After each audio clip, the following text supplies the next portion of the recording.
नमस्कार दोस्तों, मैं डॉक्टर अरुण गुप्ता हूं और मैं एक इंटरवेंशन रेडियोलॉजिस्ट हूं। और आज मैं आपसे डिस्कस करूंगा यूट्राइन फाइब्रॉइड्स या यूट्रस की रसौली के interventional treatment uterine artery embolisation के बारे में। आज मेरा फोकस होगा एम्बोलाइजेशन की टेक्निक, मतलब यूट्राइन आर्टरी एम्बोलाइजेशन कैसे होता है और इसके रिजल्ट्स के बारे में।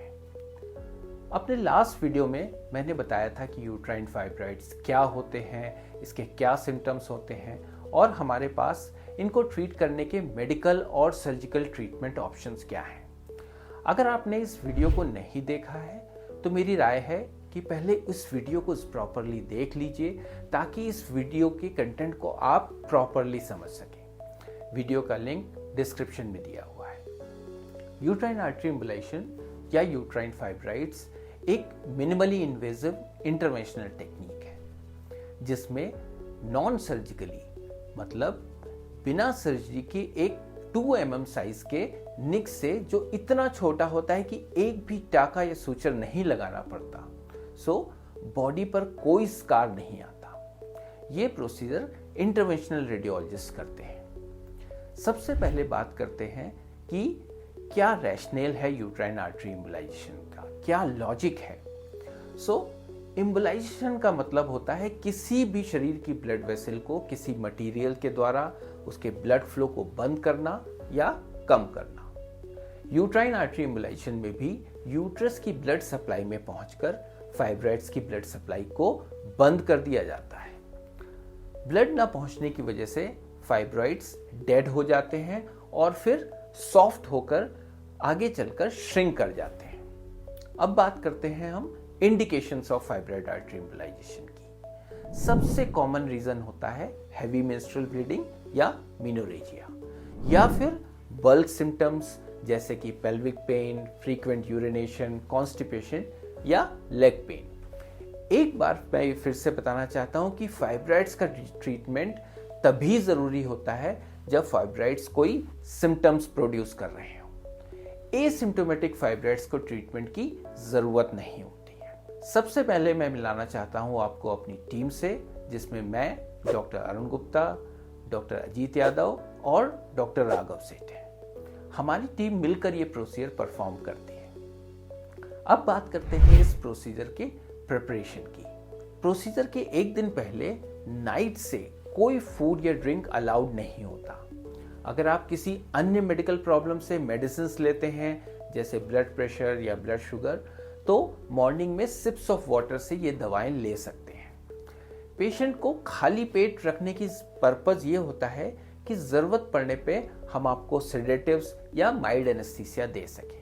यूजली पेशेंट्स को मॉर्निंग में हॉस्पिटल आना होता है।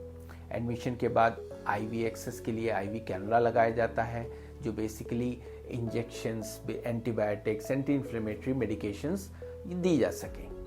हाइड्रेशन मेंटेन किया जाता है आईवी फ्लूइड से। फिर पेशेंट को इंटरवेंशन रेडियोलॉजी एंजियोग्राफी सूट में शिफ्ट किया जाता है। एक सिस्टर या नर्स आपकी बीपी, हार्ट रेट को चेक करती है।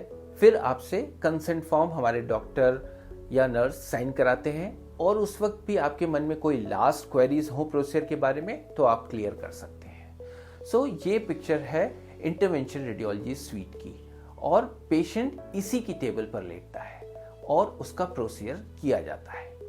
प्रोसीजर के दौरान एक नर्स आपके हेड के पास रहती है, जिसका काम होता है आपके प्रोसीजर के दौरान आपकी मॉनिटरिंग करना, आपसे बात करते रहना, आपके पैरामीटर्स जैसे ब्लड प्रेशर की हार्ट बीट पे नजर रखना। इंटरवेंशन रेडियोलॉजिस्ट आपके ग्रोइन या रिस्ट के पास खड़ा होकर प्रोसीजर करता है।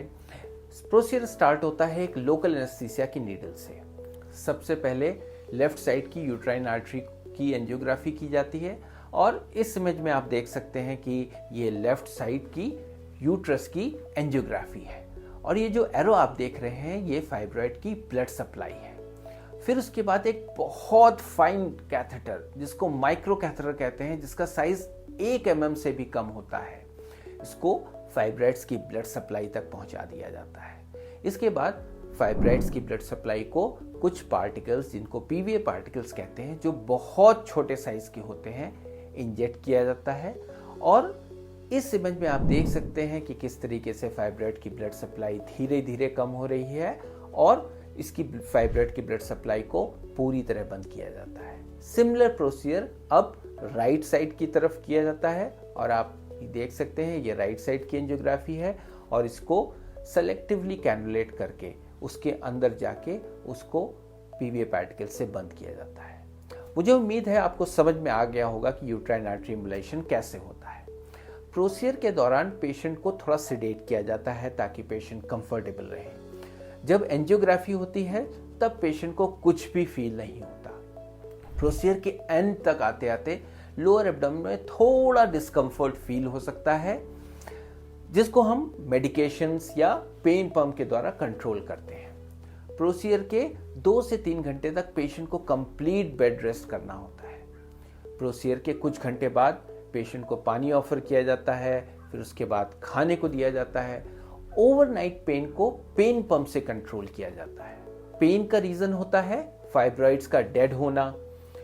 नेक्स्ट मॉर्निंग तक 95% पेशेंट डिस्चार्ज के लायक होते हैं। डिस्चार्ज के समय कुछ मेडिकेशंस 5 डेज के लिए दी जाती हैं। ये basically antibiotics, anti inflammatory, pain medications और स्टूल सॉफ्टनर होते हैं। अब बात करते हैं रिकवरी की। पोस्ट प्रोसीजर डिस्चार्ज के बाद कुछ पेशेंट्स में माइल्ड पेन, थोड़ी थकावट या कॉन्स्टिपेशन रहता है। ये सिम्टम्स बहुत वेरिएबल होते हैं और यूजुअली 1 हफ्ते में ही चले जाते हैं। और जो पेशेंट्स वर्किंग हैं मोस्टली 7 to 10 डेज में वापस अपने काम पर जाना स्टार्ट कर सकते हैं। अगर मैं यूट्राइन आर्टरी एम्बोलाइजेशन और हिस्टेरेक्टमी की रिकवरी को कंपेयर करूं तो यूट्राइन आर्टरी एम्बोलाइजेशन का हॉस्पिटल स्टे 1 डे का होता है, जबकि हिस्टेरेक्टमी में ये 3 to 5 डेज का होता है। अपने काम पर वापस जाने में कितना टाइम लगेगा इसको कंपेयर करूं तो फाइब्रॉइड एम्बोलाइजेशन का एवरेज टाइम होता है 10 डेज और हिस्टेरेक्टमी का एवरेज टाइम होता है 30 to 60 डेज। ये वेरियस रिसर्च से हमको इंफॉर्मेशन मिलती है।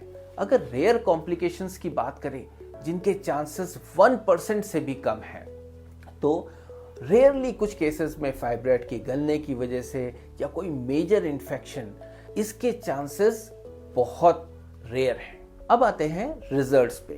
तो रिजल्ट्स की बात करें तो यूजुअली हमको 40 to 60% साइज रिडक्शन देखने को मिलता है, जो हमारे सिम्टम्स को ठीक करने के लिए एडिक्वेट होता है।